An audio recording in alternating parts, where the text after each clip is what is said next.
Welcome to ఉత్సాహంగా. మీరందరూ బాగున్నారని నేను అనుకుంటున్నాను. Get started.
Hi friends, welcome to ఉల్లాసంగా ఉత్సాహంగా విత్ మాధవి.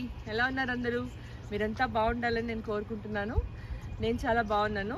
తుమ్మేట రఘుత్తం రెడ్డి రైతు నేస్తం అవార్డ్స్ ఇవాళ మాకు ఇస్తున్నారు ఇక్కడ గుంటూరులో. మేము గుంటూరు వచ్చాము. ఇవాళ ఈవెంట్ స్టార్ట్ అవబోతుంది. లోపలికి వెళ్తున్నాను. మీ అందరూ కూడా నాతో రండి, చూద్దాం ఏం జరుగుతుందో. రైతు నేస్తం ఫౌండేషన్ ఆఫీస్ ఏదైతే ఉందో గుంటూరుకి ఒక 9 కిలోమీటర్లు దూరంగా ఉంది. అది పెద్ద దూరం కాదు, మొత్తం ఊర్లాగే అనిపించింది. ఊరు ఎక్స్టెండెడ్ టౌన్ లాగా అనిపించింది. ఆ రైతు నేస్తం సంస్థ ఏదైతే ఉందో అక్కడ మొత్తం మంచి పచ్చని చెట్ల మధ్యన ఆహ్లాదకరమైన వాతావరణం అక్కడంతా.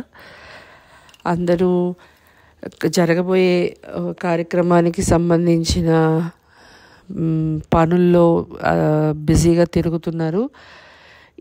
ఇక్కడ అలంకారం కానీ అరేంజ్మెంట్స్ కానీ అన్నీ చూసుకుంటూ అక్కడ సిబ్బంది అంతా పరిగెడుతుంటే వాటి మధ్యలో మేము ఇవన్నీ చూసుకుంటూ రైతు నేస్తం అవార్డ్స్ మాకు ఇచ్చే స్థలాల్లోకి, ఆ హాల్లోకి ప్రవేశిస్తున్నాము. గెస్ట్లు కొంతమంది అక్కడ మాకు ఉంది, వసతి గృహాలు కూడా ఉన్నాయి. సో ముందు రోజు వచ్చి కొంచెం దూరం నుంచి వచ్చేవాళ్ళు ఉంటారు కదా, శ్రీకాకుళం, బెంగళూరు, ఇంకా వైజాగ్, ఇలా దూర ప్రాంతాల నుంచి వచ్చే వాళ్ళందరూ ముందు రోజే వచ్చి స్టే చేశారు అక్కడ వసతి గృహాల్లో. ఇది ఆల్మోస్ట్ చాలామంది అవార్డు తీసుకునే వాళ్ళందరూ వచ్చిన తర్వాత సందడి ఇలా ఉంది ఇక్కడ. లోపల కొంతమంది మీడియా ప్రముఖులు ఉన్నారు, తర్వాత అవార్డు తీసుకునే వాళ్ళు ఉన్నారు.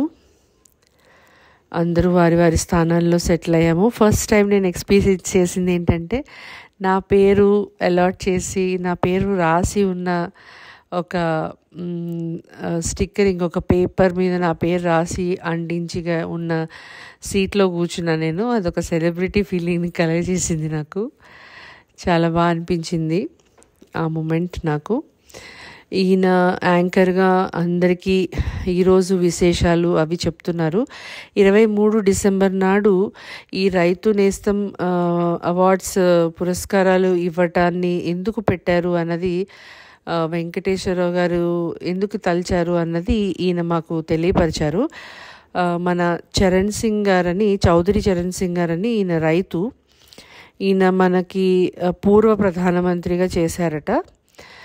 ఆయనని పురస్కరించుకొని, ఆయన జయంతిని పురస్కరించుకొని ఆయనకి పుష్పాలు తో ఇచ్చి నివాళి ఇచ్చి తర్వాత జ్యోతి ప్రజ్వలనం అది జరుగుతుంది.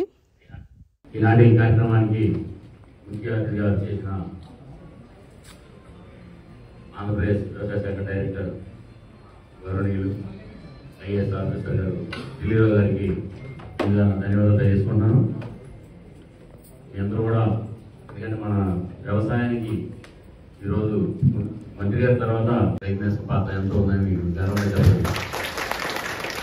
మేము దాదాపు కొన్ని కోట్ల మందికి విదేశాల్లో కావచ్చు, స్వదేశంలో కావచ్చు అనేక ప్రోగ్రాం ద్వారా, అలాగే మా రైట్నెస్ యూట్యూబ్ ఛానల్ ద్వారా, అనేక పుస్తకాల ద్వారా విస్తృతంగా ప్రచారం చేయడానికి విలేజ్ గురించి గవర్నమెంట్ చేస్తుంది. కానీ ప్రైవేట్ వ్యక్తులుగా మేము ఎంతో చేసామని చెప్పి గర్వంగా చెప్పగలుగుతాం.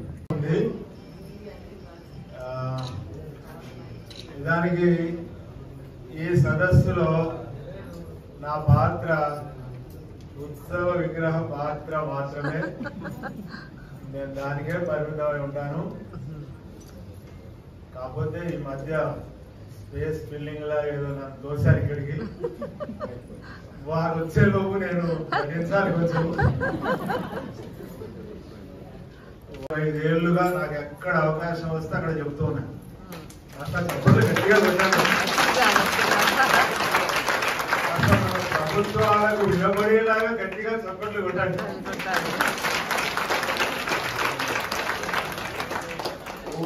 ఇది 2010 నాటి మాట, ప్రారంభ మాట. అప్పటికి ఎక్కడ రాష్ట్రంలో మిద్దె తోటలు లేవు. ఉన్న వల్ల అక్కడక్కడ పూల మొక్కల చిన్న చిన్న ప్రయత్నాలు ఉన్నాయి. ఆ మాటకు వస్తే క్రీస్తు శకం 1674 నాటికే గోల్కొండ కోట లోపలి భవనాల మీద ఉద్యానవనాలు ఉన్నట్టుగా టావెర్నరీ అనే యూరోప్ చరిత్రకారుడు రాశాడని నేను విన్నాను.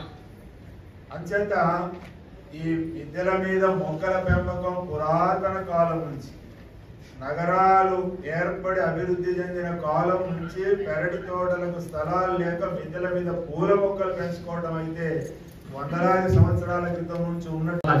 ఎందుకంటే ఫేస్బుక్ లో డైలీ దాదాపు 10 సంవత్సరాల నుంచి ఆయన daily computer only cell phone లోనే అక్షరాలు కొడతారు. రోజు కూడా ఆయన ఫేస్బుక్ ఒక డైలీ పేపర్ లాంటిది. ఎందుకంటే దాంట్లో ఆయన స్టోరీ ఉంటుంది, డైలీ ఒక కథ రాస్తారు. అలాగే ఇంకా మిగతా ఎవరైతే రాసేవాళ్ళు ఉన్నారో వాళ్ళని ప్రోత్సహిస్తూ సీరియల్ లాగా డిఫరెంట్ సబ్జెక్ట్ మీద ఉంటుంది అనమాట. అందువల్ల ఆయన ఫేస్బుక్ అనేది డైలీ పేపర్.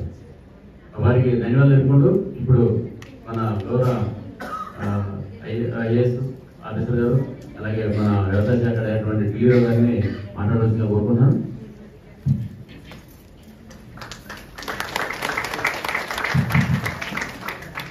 గట్టి కొట్టండి, మనకేమైనా లాభం కావచ్చు.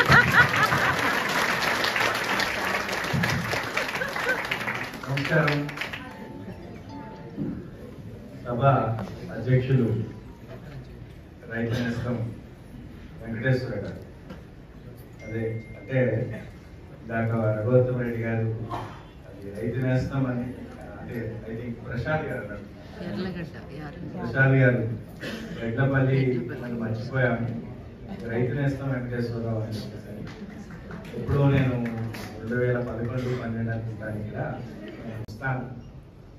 నేనే అనుకున్నాను నేను ఏమైనా ఒక 10 కంపెనీస్ లేట్ అయ్యానేమో అనుకున్నాను. ఇంకా ప్రోగ్రామ్ అనేది 2 వరకు నడిచేటట్టుగా అనిపించి, సో దీంట్లో 2 కార్యక్రమాలు. ఒకటి ప్రకృతి వ్యవసాయంపై అవగాహన, రెండోది ఈ మిద్దె తోట పురస్కారాల ఉత్సవం. And it gives me immense pleasure to invite, please sit down, very uncompromising personality. Sir, I feel it's a great privilege.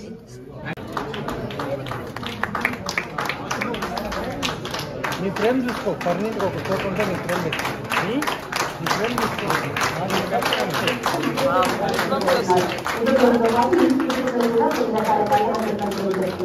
తమ ఇంటి పంటలో సూక్ష్మంలో మోక్షం ఆలోచించడాన్ని పాటిస్తూ ఎక్కువ ఖర్చు పెట్టకుండా తమ ఆహార అవసరాలకు ఉపయోగపడే మొక్కలకు ఎక్కువగా ప్రాధాన్యతనిస్తుంటారు.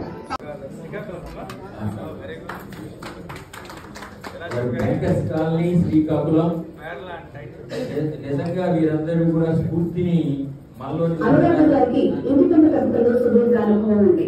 తమ ఇంటి పక్కనే వివిధ రకాల మొక్కలతో నింపి ఇంటిని నందనవనంగా మార్చారు. వివిధ రకాల తోటలు, ఆకుకూరలు, పళ్ళతో పాటు ఔషధ మొక్కలు వ్యాపారం ఆకున్న సమయంలో కూడా ఇంటి పంటకు వెళ్ళకుండా అవకాశం ఉన్న మొక్కలను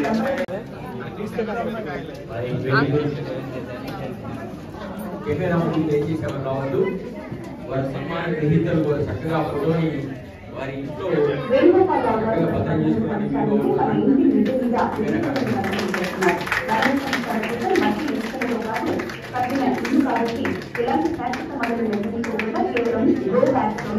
మొక్కలు గణపతిని దర్శిస్తున్నారు.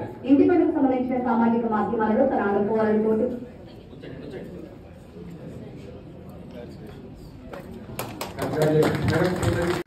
రైతు నేస్తం ఫౌండేషన్ వారి తుమ్మేట రఘువీతం రెడ్డి గారి మిద్దెతోట పురస్కారాలు ఇవాళ ఈ ఈవెంట్ ఇలా గడిచింది. మీ అందరికీ ఈ వీడియో కనుక నచ్చినట్లయితే please do like, share and subscribe. మొదటిసారి నా ఛానల్ కనుక చూస్తున్నట్లయితే సబ్స్క్రైబ్ చేసి బెల్ ఐకాన్ హిట్ చేయండి. మీకు ఈ వీడియో చూసాక ఏమనిపించింది, మొక్కలు పెంచడం వల్ల అవార్డులు కూడా ఇస్తారు అనిపించిందా, ఏమనిపించిందో నాకు మీ కామెంట్స్ ద్వారా తెలియజేయండి. నెక్స్ట్ వీడియోలో మళ్ళీ కలుద్దాం. ఉల్లాసంగా, ఉత్సాహంగా మీ మాధవి. బాయ్.